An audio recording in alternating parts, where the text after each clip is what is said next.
Hey guys, welcome. This is your Sameer Kohli sir with the lecture number 2 of the topic called magnetic effect of current.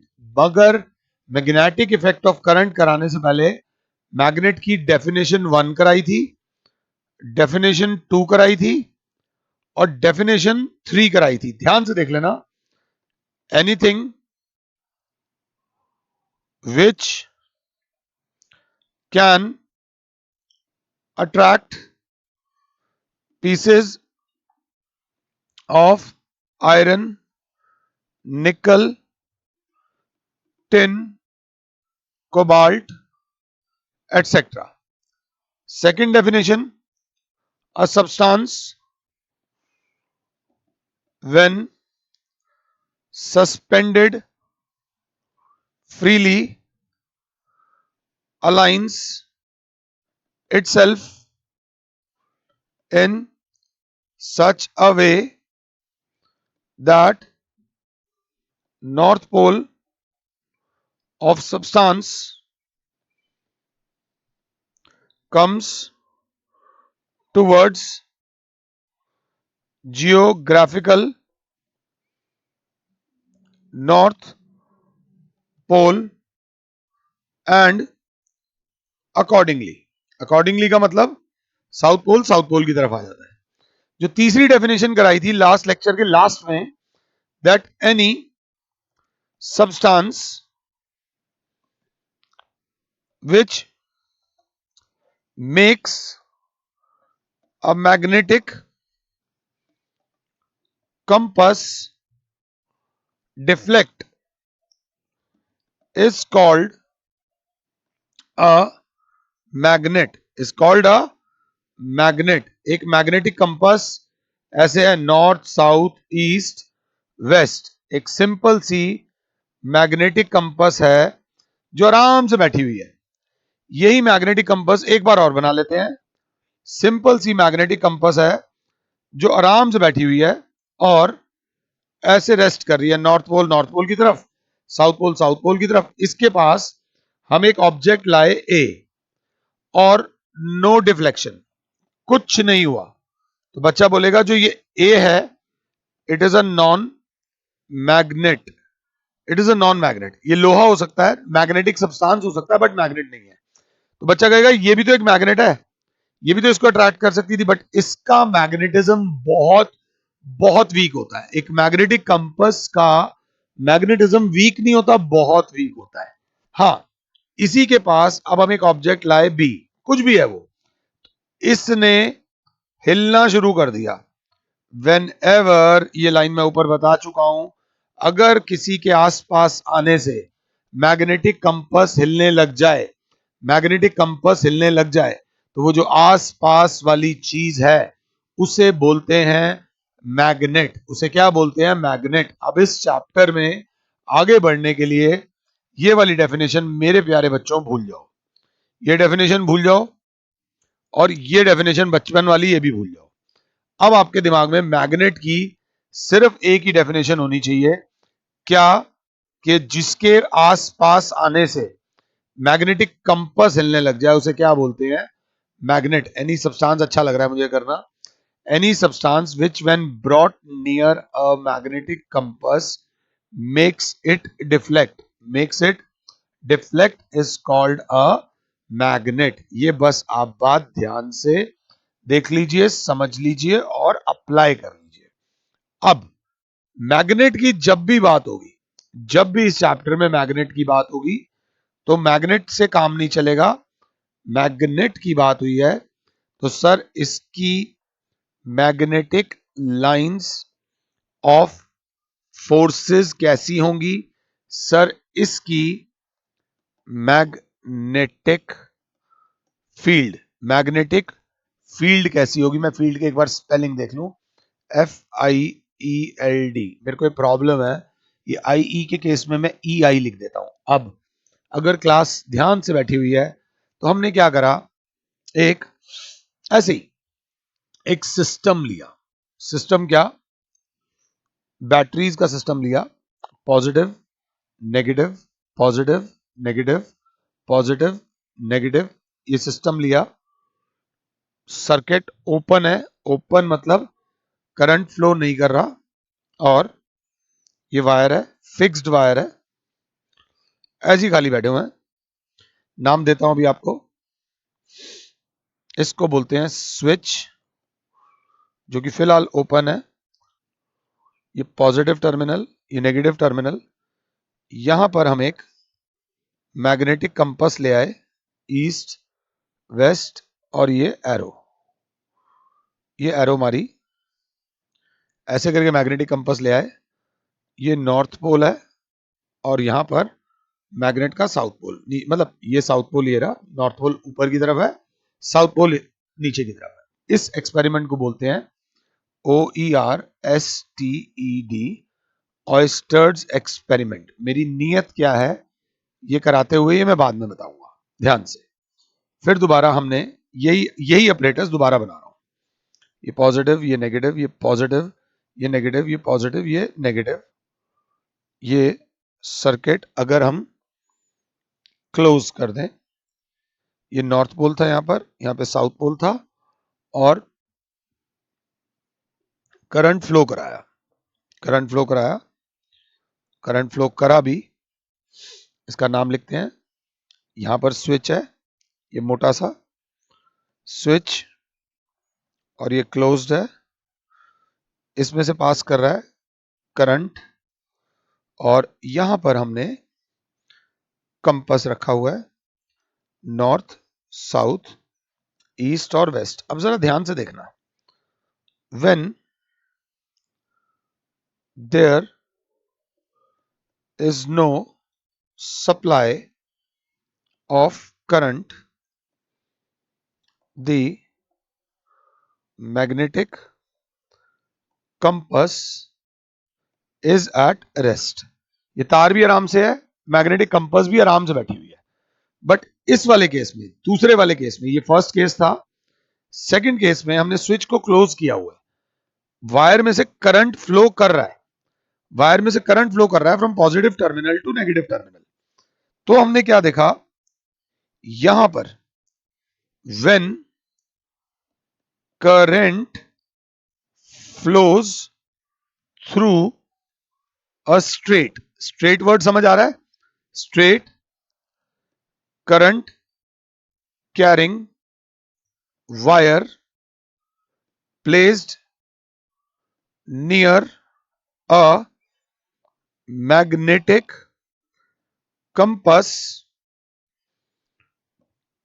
then the magnetic compass starts deflecting, the magnetic compass starts deflecting। अभी हम आगे नहीं जाएंगे। अगर magnetic compass deflect करने लग गई है, मतलब उसके आसपास एक मैग्नेट है, मतलब इस रिजल्ट का कंक्लूजन क्या है, प्लीज मेरी बात समझो। जब हमने करंट पास कराया एक वायर में से, तो उसके आसपास पड़ी हुई एक मैग्नेट हिलने लग गई, बट मैग्नेटिक मैग्नेटिक कंपास हिलने लग गई। बट मैग्नेटिक कंपास तो तभी हिलेगी जब उसके आसपास कोई करंट होगा। ओ सॉरी, मैग्नेटिक कंपास तो तब हिलेगी जब उसके आसपास कोई मैग्नेट होगी, बट उसके आसपास तो एक करंट कैरिंग वायर है। मींस कंक्लूजन क्या है, अ current carrying wire, a current carrying wire. एक मिनट स्पेलिंग देख लूं, आज स्पेलिंग इसमें फॉर्म उड़ी पड़ी है, CARRIYI, vying carrying wire behaves like a magnet. ये बात समझ आई है या नहीं आई है? अ current carrying wire behaves like a magnet. क्यों? क्योंकि जब एक तार में से करंट जा रहा है, तो उसके पास में जो कंपास पड़ी है, इट स्टार्ट्स टू डिफ्लेक्ट। इस चीज को मेरे प्यारे बच्चों हम बोलते हैं मैग्नेटिक इफेक्ट ऑफ करंट। इस चीज को बोलते हैं मैग्नेटिक इफेक्ट ऑफ करंट। और जो ऑयस्टर्स एक्सपेरिमेंट था, ये एक ऐसा एक्सपेरिमेंट था which explained about the magnetic effect of current. Simple सरल भाषा में, when current flows through a wire, a current carrying wire, आप लिखो जो आपके मन की फीलिंग्स हैं वो लिखो, अ current carrying wire behaves like a magnet. क्यों? क्योंकि इसके आसपास जो मैग्नेटिक कंपास था, because the magnetic compass starts to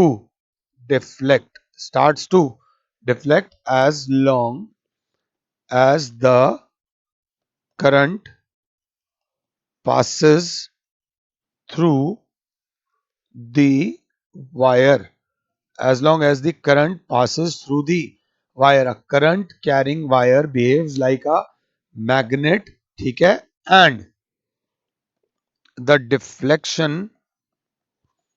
stops as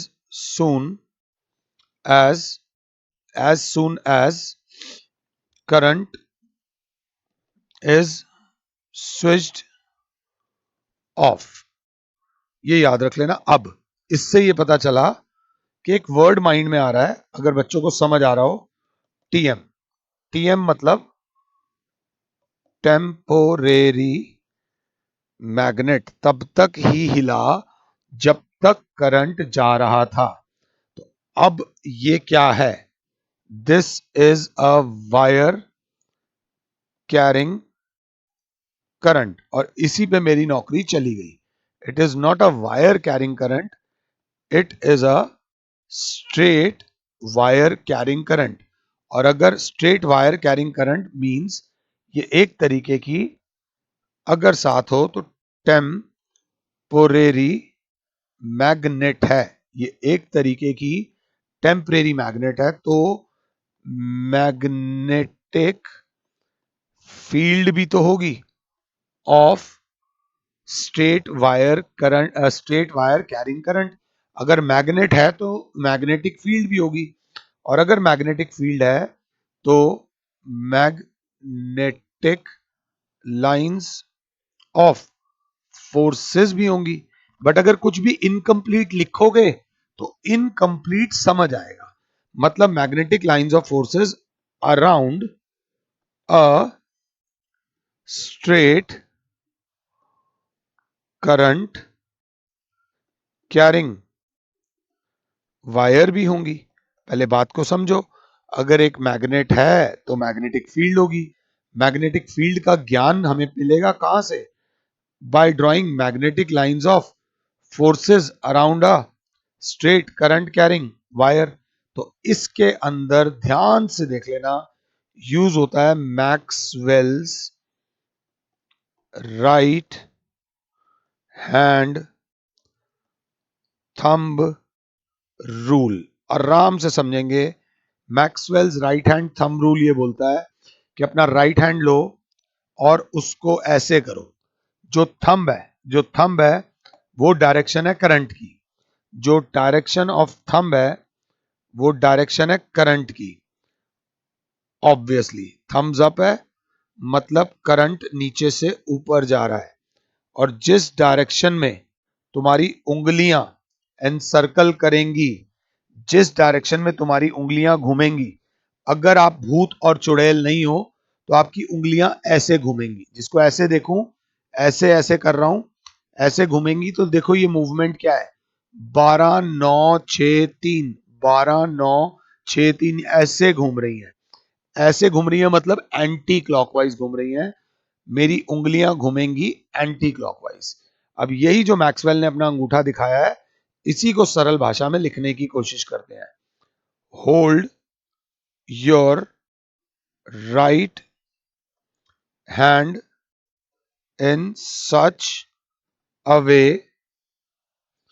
that your thumb is upright, that your thumb is upright. Now the direction in which your fingers encircle, ये words देख लेना, वो डायरेक्शन जिसमें आपकी उंगलियां घूमती हैं, direction in which your fingers encircle gives the direction of magnetic lines of forces, gives the direction of magnetic lines of forces। ये याद रख लीजिएगा, जिस डायरेक्शन में आपकी उंगलियां घूम रही हैं वही डायरेक्शन होगी मैग्नेटिक लाइंस ऑफ फोर्सेस की। तो बच्चा कहेगा इसका मतलब magnetic lines of forces circular हैं, और अगर करंट नीचे से ऊपर जा रहा है तो एंटी क्लॉकवाइज है, एंटी क्लॉकवाइज। तो बच्चा बोलेगा हेंस, ये मैं थोड़ा कैपिटल लेटर्स में लिखूंगा, hence magnetic lines of forces, magnetic lines of forces around a straight current carrying wire are circular in nature। पहले बात को समझना फिर आगे बढ़ना। आई होप कि मैं आपको ये समझा पाया हूं, क्योंकि मैं अपने हाथ को स्क्रीन के ऊपर नहीं ला पाया। ये thumbs up, direction of thumb, जिस डायरेक्शन में उंगलियां घूम रही हैं, देख लो ऐसे घूम रही हैं, ऐसे घूम रही हैं, ऐसे घूम रही हैं, एंटी क्लॉकवाइज मूवमेंट। मतलब अगर एक वायर में से करंट जा रहा है नीचे से ऊपर, तो उसकी magnetic field lines will be circular and anti clockwise. तो बच्चे ने कहा अगर ऊपर से नीचे जा रहा होगा तो उल्टी हो जाएंगी, ऐसे कर लो, ऐसे थंब जा रहा है तो ऐसे हो जाएंगी। अब घड़ी सीधी घूमेगी, मतलब करंट अगर ऊपर से नीचे जा रहा है तो भी मैग्नेटिक लाइंस ऑफ फोर्सेस गोल गोल होंगी, मगर इस बार क्लॉकवाइज घूमेंगी। कैसे घूमेंगी? क्लॉकवाइज। मींस अब समझो, magnetic field FIELD around a straight current carrying wire are of, मेरी क्लास क्या बोलेगी? Circular nature. आर ऑफ क्या? Circular nature. नीचे से ऊपर में एंटी क्लॉकवाइज, ऊपर से नीचे में क्लॉकवाइज। मैं आपको रटवाना नहीं चाहता हूं। Maxwell's right hand thumb rule कृपया करके मिनिमम 2 बार लिखिए। ये जो लिखवाया है इसको 2 बार लिखिए। अब बच्चा बोलेगा कहीं पे भी कि मैग्नेटिक फील्ड, ये एक वायर है जिसमें से करंट जा रहा है, और क्योंकि करंट नीचे से ऊपर जा रहा है, वायर है, इसलिए magnetic lines of forces will be circular and anti clockwise. अब बच्चे ने बोला क्या मैग्नेटिक लाइंस ऑफ फोर्सेस आपने बता दिया, मैग्नेटिक फील्ड स्ट्रेंथ। अब ये लिखूंगा तो कुछ मार्क्स नहीं मिलेंगे, मार्क्स कट और जाएंगे। Magnetic field strength around a straight current carrying wire. अब आप बताओ, मैं नहीं बता रहा। मैग्नेटिक फील्ड का सिंबल क्या होता है? मैग्नेटिक फील्ड के लिए ना एक सिंबल एफ, जैसे कैपिटल एफ सिंबल होता है फोर्स का, तो यहां पर मैग्नेटिक फील्ड स्ट्रेंथ का जो सिंबल होता है वो होता है बी। ये याद रख लेना, मैग्नेटिक फील्ड स्ट्रेंथ का जो सिंबल होता है वो बी होता है। अब बताओ, तुम बताना जैसे तुम्हें ठीक लगे, मैग्नेटिक फील्ड पॉइंट ए पे ज्यादा होगी या पॉइंट बी पे ज्यादा होगी? तो बच्चा बोलेगा ऑब्वियसली वायर के जितना पास होगे मैग्नेटिक फील्ड उतनी ज्यादा होगी, और वायर से जितना दूर होगे मैग्नेटिक फील्ड उतनी कम होगी। तो बच्चा बोलेगा, बोलेगा क्या मतलब, ये एक्सपेरिमेंट है, it has been, it has been, Mr. Bean नहीं, it has been experimentally observed that strength of magnetic field around, ये लाइन जरूर लिखना, straight current carrying wire is inversely proportional to magnitude of distance from center। मतलब जितना पास, ये R1 और ये R2, R2 is greater than R1, but आप जितना दूर होगे मैग्नेटिक फील्ड की स्ट्रेंथ उतनी कम होगी। मतलब इस पॉइंट पे मैग्नेटिक फील्ड कम होगी और इस पॉइंट पे मैग्नेटिक फील्ड ज्यादा होगी। बात समझ आ रही है या नहीं आ रही है? ऑब्वियसली तार के जितना पास होगे उतनी मैग्नेटिक फील्ड ज्यादा होगी। मतलब magnetic field is inversely proportional to radius. Circular wire है तो रेडियस। और पहला पॉइंट जो कि इजी था, स्ट्रॉन्ग मैग्नेटिक फील्ड के लिए करंट ज्यादा पास कराऊं या कम। देखो वायर तब तक मैग्नेट है जब तक उसमें से करंट जा रहा है। जैसे ही करंट ने जाना बंद कर देगा वह मैग्नेटिक कंपास हिलना बंद कर देती है। तो करंट ज्यादा जाना चाहिए या कम जाना चाहिए? बच्चा कहेगा करंट जितना ज्यादा मैग्नेटिक फील्ड उतनी ज्यादा स्ट्रॉन्ग। तो हम लिखेंगे directly proportional to strength of current। Strength of current की जगह मैग्नीट्यूड ऑफ करंट भी लिख सकते हैं। जितना करंट ज्यादा उतनी मैग्नेटिक फील्ड भी ज्यादा। इसे मानो इक्वेशन 1, इसे मानो इक्वेशन 2। अब इन दोनों को मेरे प्यारे बच्चों कंबाइन करो। व्हेन वी कंबाइन 1 and 2, तो magnetic field is proportional to I upon R। Magnetic field is proportional to I upon R। But अगर मैग्नेटिक फील्ड लिखोगे ना तो बेटा मजा नहीं आएगा। प्रॉपर पूरे बर्गर का नाम लो, magnetic field strength around a straight current carrying wire. Magnetic field strength around a straight current carrying wire is proportional to I upon R।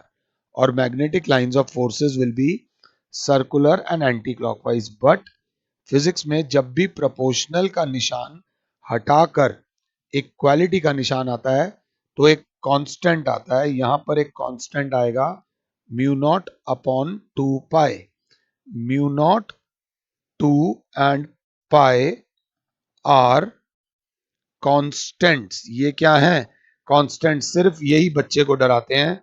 Mu naught का नाम थोड़ा सा बस याद रख लेना, इसको बोलते हैं परमियाबिलिटी ऑफ वैक्यूम। इसे बोलते हैं परमियाबिलिटी ऑफ वैक्यूम।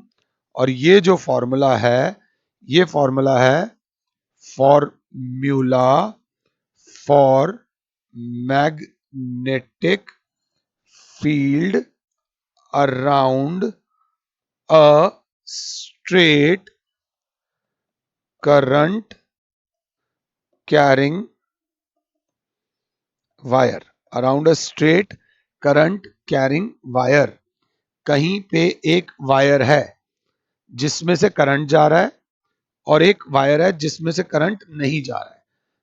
एक वायर जिसमें से करंट नहीं जा रहा और एक वायर जिसमें से करंट जा रहा है। तो वो वायर जिसमें से करंट नहीं जा रहा उसको कंडक्टिंग वायर बोलते हैं। एक रोड है जिसपे कोई ट्रैफिक नहीं चल रहा, जिसमें से करंट जा रहा है उसे करंट कैरिंग वायर बोलते हैं। एक रोड पे से जब गाड़ियां जा रही हैं तो उसे रनिंग रोड, बिजी रोड बोलते हैं। और ज्यादा करंट जाए तो ट्रैफिक बोलते हैं। करंट कैरिंग वायर को आज के बाद आप एक और नाम से बुला सकते हो, इलेक्ट्रोमैग्नेट। क्या बोला?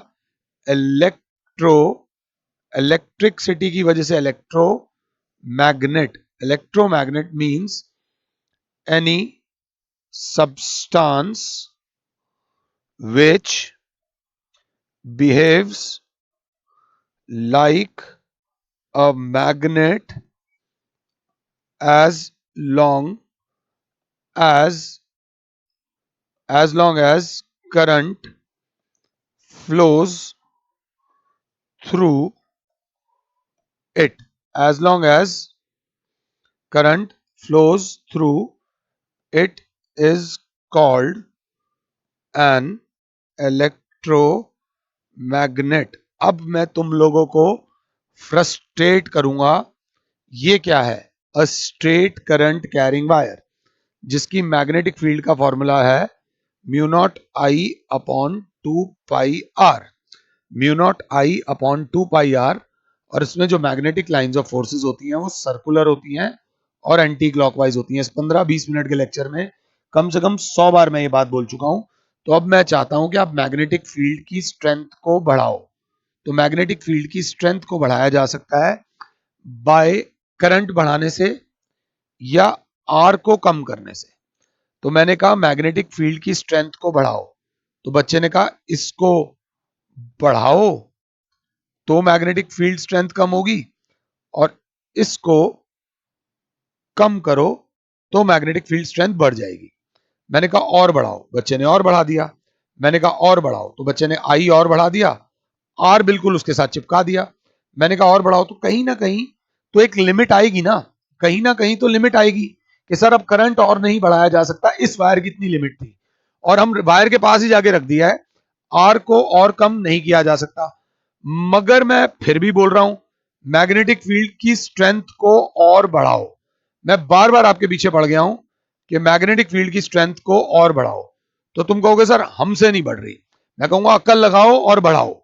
मैग्नेटिक फील्ड की स्ट्रेंथ को बढ़ाओ बढ़ाओ बढ़ाओ और बढ़ाओ। तो दो ही तरीके हैं जिससे मैग्नेटिक फील्ड की स्ट्रेंथ को बढ़ाया जा सकता है, या तो करंट बढ़ाओ या फिर आर कम करो। बट इतने में एक बुद्धिजीवी बच्चा आया जिसमें बहुत तगड़ा दिमाग था, उसने उसी वायर को रोटेट कर दिया, घुमा दिया, रिवॉल्व कर दिया, सर्कुलर वायर बना दिया। एक स्ट्रेट वायर को सर्कुलर वायर जब उस बच्चे ने बनाया तो फायदा क्या हुआ? देखो फायदा क्या हुआ, बताता हूं।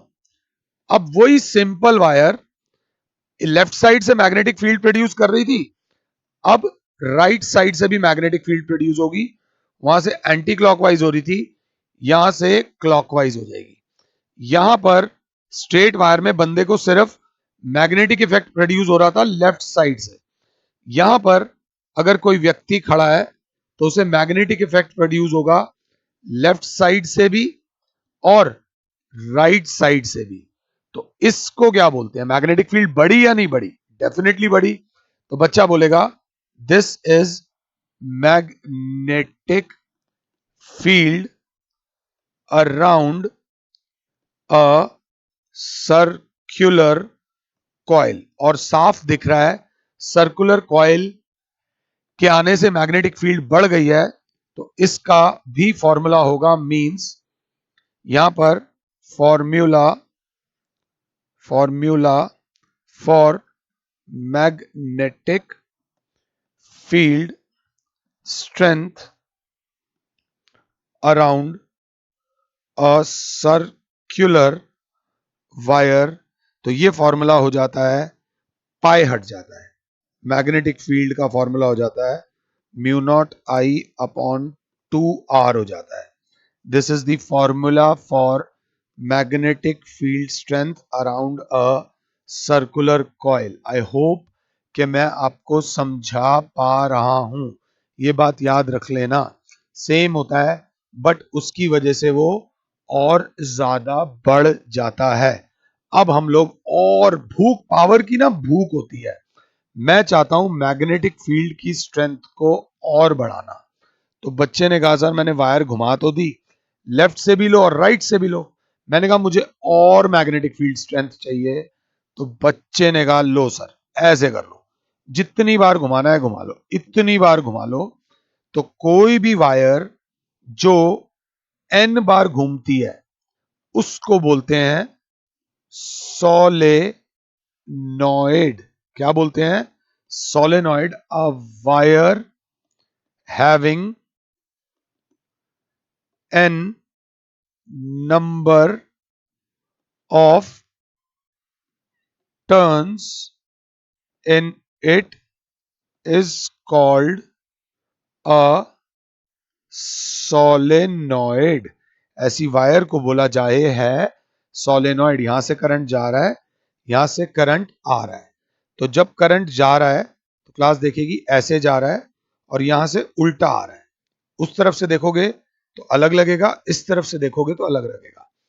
अगर करंट यूं जा रहा है, ध्यान से देख लेना, एंटी क्लॉकवाइज जा रहा है और उस तरफ से जहां से देखोगे वहां से करंट लगेगा कि क्लॉकवाइज आ रहा है।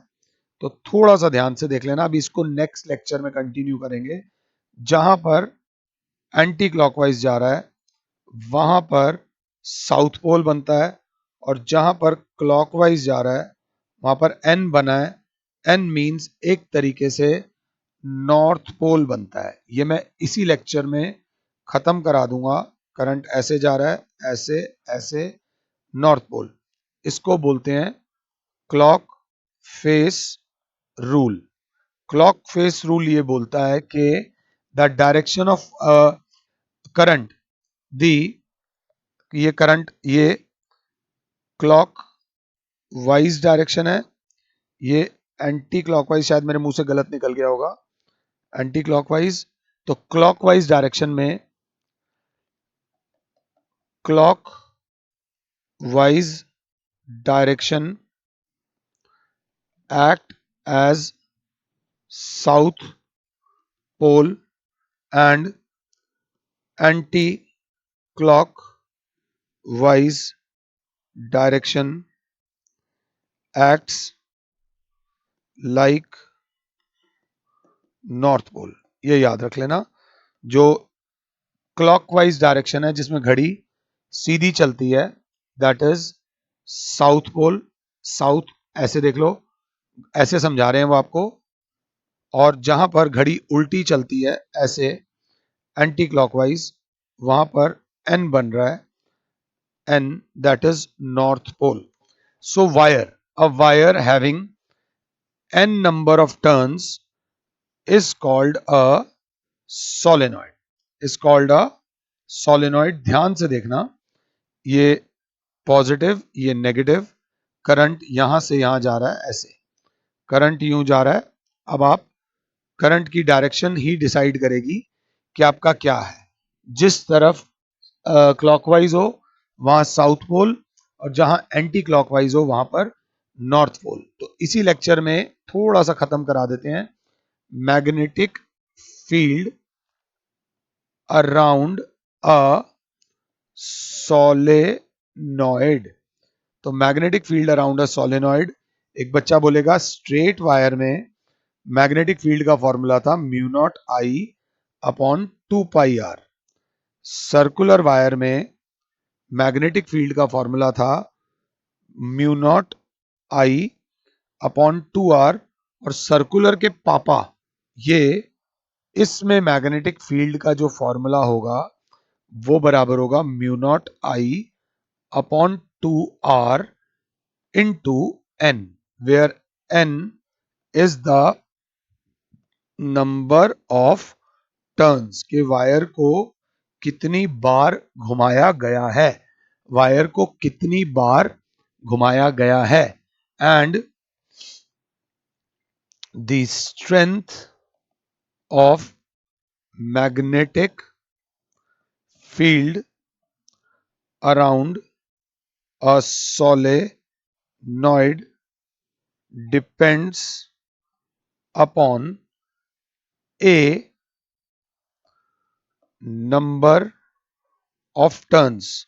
जितने टर्न्स ज्यादा होंगे मैग्नेटिक फील्ड भी उतनी ज्यादा होगी। B, strength of current current जितना ज्यादा होगा उतनी मैग्नेटिक फील्ड ज्यादा होगी। Third, nature of core material, अंदर क्या लगा रहे हो। जिसमें सॉफ्ट आयरन अगर लगाया जाए तो बेस्ट मैग्नेटिज्म प्रोड्यूस होता है, ये याद रख लेना। और तीसरा, एयर गैप्स। एयर गैप्स जो होने चाहिए वो जितने कम होंगे मैग्नेटिक फील्ड उतनी ज्यादा होगी। जितना वायर को चिपका चिपका के घुमाओगे उतनी मैग्नेटिक फील्ड ज्यादा होगी। कोई भी रेडियो कोई भी आपके घर में इलेक्ट्रिक डिवाइस जो प्रॉपरली काम करता हो उसको खोल के देख लेना। हर इलेक्ट्रिक डिवाइस में एक सोलेनॉइड लगता ही लगता है, ये बात याद रख लेना। अब ध्यान से, अगर आप लोग साथ हो तो हमने एक लिया सॉफ्ट आयरन का कोर। सॉफ्ट आयरन के कोर के ऊपर ऐसे ऐसे ऐसे ऐसे ऐसे ऐसे ऐसे ऐसे करके और पास पास लाके और पास पास पास पास लाकर एक वायर को, कंडक्टिंग वायर को बांध दिया। Positive negative positive negative positive negative, और ये स्विच लगा दिया और करंट को पास कराया from positive terminal to negative terminal. तो अगर क्लास ध्यान से देखे तो जहां पर करंट ये वाला एंटी क्लॉकवाइज होगा तो यहां पर नॉर्थ पोल आ जाएगा, ये वाला क्लॉकवाइज होगा तो ये साउथ पोल आ जाएगा। तो इस चीज में से जब तक इस बार में से करंट पास करेगा it will behave like a electromagnet. Any substance class क्या बोलेगी, an electromagnetic is wrapped around, ये सब नहीं, any any substance which behaves like a magnet as long as current flows through it is called electromagnet। ध्यान से देखना, topic ना connected topic है इसलिए लेक्चर थोड़ा सा लंबा जा रहा है। It consist of a long coil of insulated copper, long coil of insulated copper around a soft iron। Soft iron एक टाइप ऑफ आयरन होता है जिससे बेस्ट मैग्नेटिज्म बनता है। Soft iron core that is magnetised only when current flows through it. हल्का सा ध्यान दे लेना, पॉजिटिव टर्मिनल की तरफ नॉर्थ पोल होता है और नेगेटिव टर्मिनल की तरफ साउथ पोल होता है। एक और बात, इसका मैग्नेटिक इफेक्ट इतना बढ़ाया जा सकता है, इतना बढ़ाया जा सकता है कि तुम सोच नहीं सकते। एक पतली सी वायर घर में जो जिसमें से करंट जा रहा है उसके पास कंपास लाना, वो हिलेगा भी नहीं, मेरा एक्सपेरिमेंट फेल हो जाएगा। जहां से लेक्चर शुरू कर रहा है सब खत्म हो जाएगा, नहीं। मगर क्योंकि वो जो पतली सी वायर घर में करंट लेके जा रही है वो करंट बहुत कम है, जिसकी वजह से मैग्नेटिक इफेक्ट भी बहुत बहुत कम है। मगर इस मैग्नेटिक इफेक्ट को इतना बढ़ाया जा सकता है। आप बड़े बड़े ट्रक्स देखते हो, ट्रक्स के ऊपर कंटेनर्स देखते हो, जो शिप्स वगैरह में बड़े बड़े कंटेनर्स, इतने बड़े बड़े डब्बे हैं, वो हाथ से उठा के नहीं रखे जाते। उनके ऊपर एक इलेक्ट्रोमैग्नेट आता है, उन्हें चिपकाता है और एक जगह से दूसरी जगह बड़े बड़े कंटेनर्स, इंग्लिश मूवीज में आपने देखा होगा, इंडियन मूवीज में भी देखा होगा, तो वो सब इलेक्ट्रोमैग्नेट है। बच्चा गए, अगर इलेक्ट्रोमैग्नेट में फायदा क्या है, इलेक्ट्रोमैग्नेट की एडवांटेज क्या है। एडवांटेज, पहली एडवांटेज ये है, its strength can be increased और decreased. Its strength can be increased और डिक्रीज्ड। और सर अगर ये पॉजिटिव इधर ले आऊं और नेगेटिव इधर ले आऊं तो पोल्स भी चेंज हो जाएंगे। दूसरा, its poles can be changed easily. बड़ी वाली अब जो मैग्नेट इतने बड़े कंटेनर को उठा रही होगी तो उसका ऐसा तो नहीं उसे घुमाना पड़ेगा, उसे मत घुमाओ, सिर्फ तार का कनेक्शन घुमा दो, पॉजिटिव टर्मिनल को नेगेटिव कर दो, नेगेटिव को पॉजिटिव कर दो, आराम से काम आ जाएगा, इसमें कोई दिक्कत नहीं है। सो हमने अब तक दो तरीके की मैग्नेट्स पढ़ी, one is bar magnet and other one is electro magnet. अगर इन दोनों के बीच में डिफरेंस आता है तो पहला difference, it is a permanent magnet, it is a temporary magnet, ध्यान से, बिहेव्स लाइक अ मैग्नेट, दूसरी बार लिखवा रहा हूं, as long as current flows through it. Second, its strength is comparatively weak, याद रख लेना, and it produces comparatively stronger magnetic field. Its strength weakens with time. There is no effect of time, or its poles cannot be changed. इसका क्या लिखोगे? Its poles can be changed easily.